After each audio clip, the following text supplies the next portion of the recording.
What are the different ways for refreshing the page using Selenium WebDriver? Let us see few methods one by one. Refresh the current web page using refresh method. Refresh method belongs to the navigation interface. When this method is called, the browser will refetch the page content from the server, and any changes made since the last request will be discarded. Refresh the page using the current URL. Driver.getCurrentURL retrieves the current URL. Driver.getDriver.getCurrentURL then navigates to that same URL, effectively refreshing the page. Then by navigating to the current URL, it is same like the previous one. Use F5 key. This code creates an actions object, sends the F5 key, and then performs the action. Use JavaScript executor. Execute script method uses window.location.reload method to refresh the page. How to download a file in a specific directory. To achieve this, we need set up a WebDriver instance for Chrome with a specific download directory. Let us see the steps. First, define the path where files will be downloaded.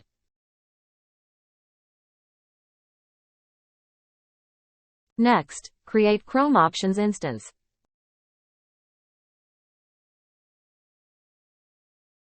Then, create hash map to store Chrome preferences. Preferences.put. Download.default directory, download file path. This line specifies the default directory where downloaded files will be saved in the Chrome browser. Next we have options.set experimental option, preferences. This line configures an experimental option in Chrome options to specify preferences.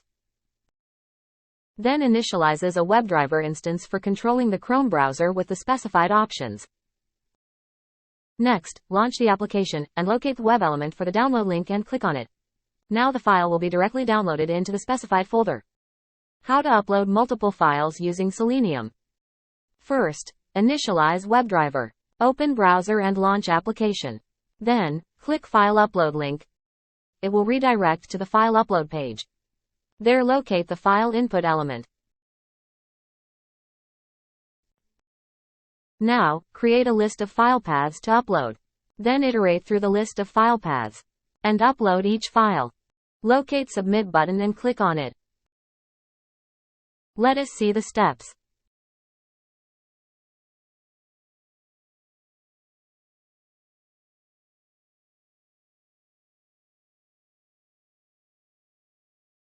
Now, execute the code. Each file will be uploaded one by one. And you can see file uploaded message.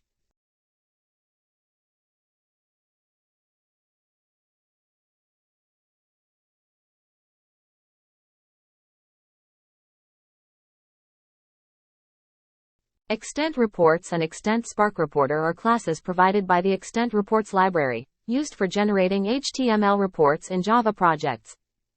ExtentReports. It is a main class responsible for creating the report.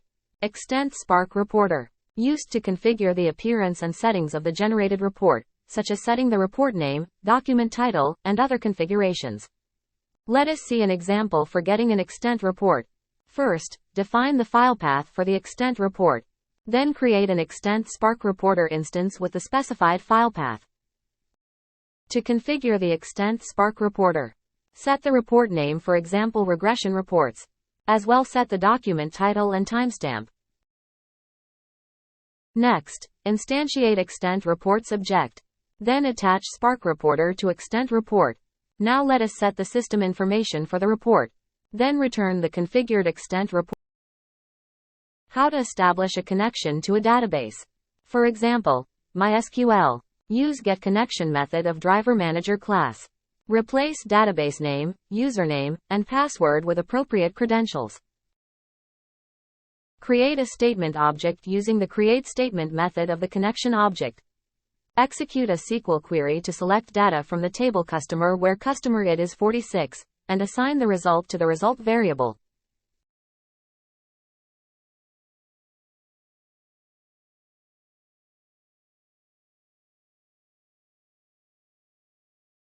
Starting a while loop to iterate through the rows of the result set. And print the value of the customer name, customer ID and customer department. Then close the connection.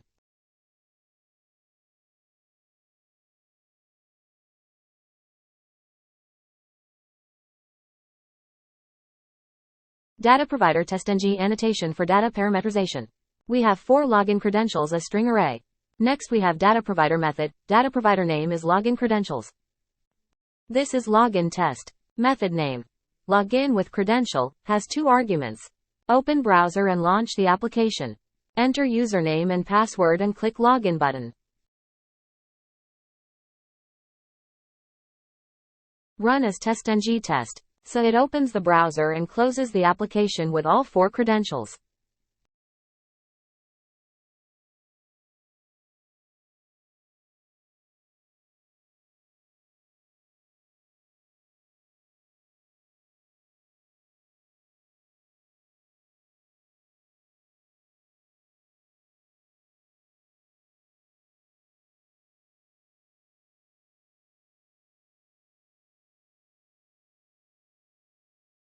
Headless browser testing. In headless browser testing, the web browser runs without a graphical user interface. There is no visible browser window, and all interactions with the web page happen programmatically. Let us see an example to demonstrate how to perform a headless browser test by starting Google Chrome in headless mode. First, we create a Chrome options object and set the Set Headless True option to enable headless mode. Then initialize the Chrome driver with the Chrome options object, creating a headless Chrome browser instance. Navigate to the Google homepage, locate the search input element, enter a search query, and then submit the form. We have added a short sleep to give time for the search results to load. We print the page title to the console. Finally, we quit the WebDriver to clean up resources. Execute the test as TestNG test. It starts the application in headless mode and gives the page title.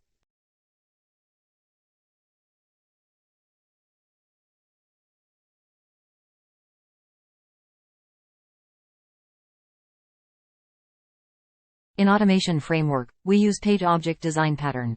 That is, create a Page Object repository with Page Object classes. In this class, we have a constructor.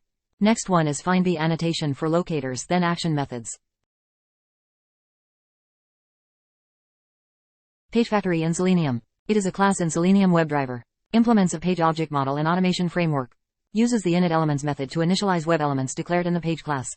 This method is called inside a constructor that will automatically initialize all the elements in the page class when it is instantiated.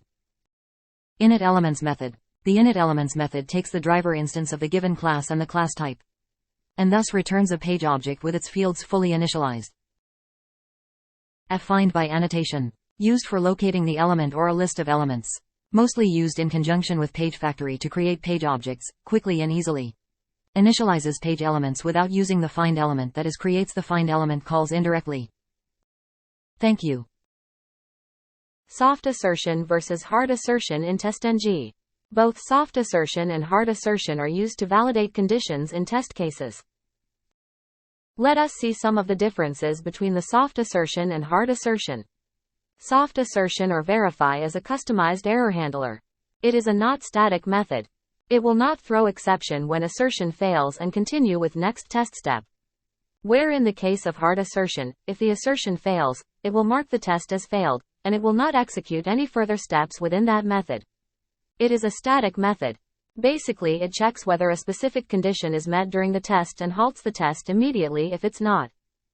Soft assertion is useful to validate multiple conditions within a single test case.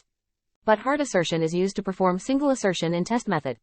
Here we have the example. With soft assertion class, create an instance of soft assert and then perform soft assertions. In hard assertion, it checks if actual value is equal to expected value.